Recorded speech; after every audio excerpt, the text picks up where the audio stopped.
मी विश्वास मोहिते, संपादक दैनिक क्रांतिकारी जयभीम. आज आपण एका महत्त्वाच्या विषयावरती चर्चा करणार आहोत आणि तो विषय म्हणजे विधिमंडळामध्ये सामाजिक न्याय मंत्र्यांनी आपल्या आखलेचे तारे तोडलेले आहेत. त्या संदर्भात आपण आज चर्चा करणार आहोत. महाराष्ट्र राज्याचे सामाजिक न्याय मंत्री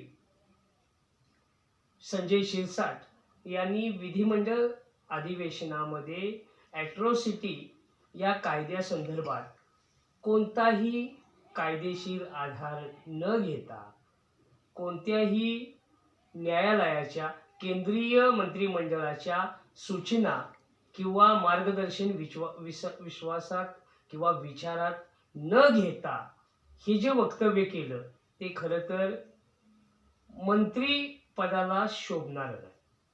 त्यांनी विधिमंडळ अधिवेशनामध्ये सांगितलं की ॲट्रॉसिटी कायदा या कायद्यामध्ये आता सुधारणा झाली आणि एखाद्यावरती ॲट्रॉसिटीचा गुन्हा दाखल झाला की त्याची पूर्ण शहानिशा, खातरजमा किंवा पुरावे हाती घेतल्याशिवाय त्या आरोपीला अटक करता येणार नाही.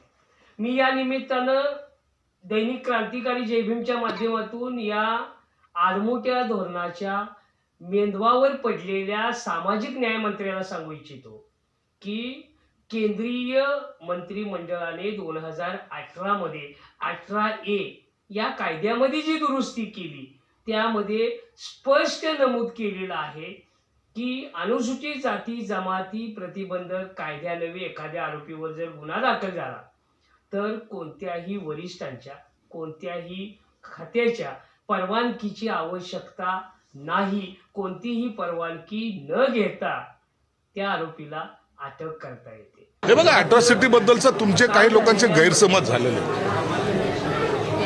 मी उद्या विधानसभेमध्ये सुद्धा त्याच्यावर निवेदन करणार आहे. अॅट्रॉसिटी कायद्यामध्ये कुठेही बदल झालेला नाहीये. मी काल सभागृहात सुद्धा हेच बोललो की जेव्हा गुन्हा दाखल होतो त्या टायमाला आयोग, ज्याला तपास अधिकारी म्हणतात, तो त्या गोष्टीचा तपास करून ताबडतोब गुन्हेगार जो असेल त्याच्यावर त्याला अटक करेल. आणि म्हणून त्याच्यासाठी मी काहीतरी कायद्यात बदल करायचा मला अधिकार तरी आहे का? आणि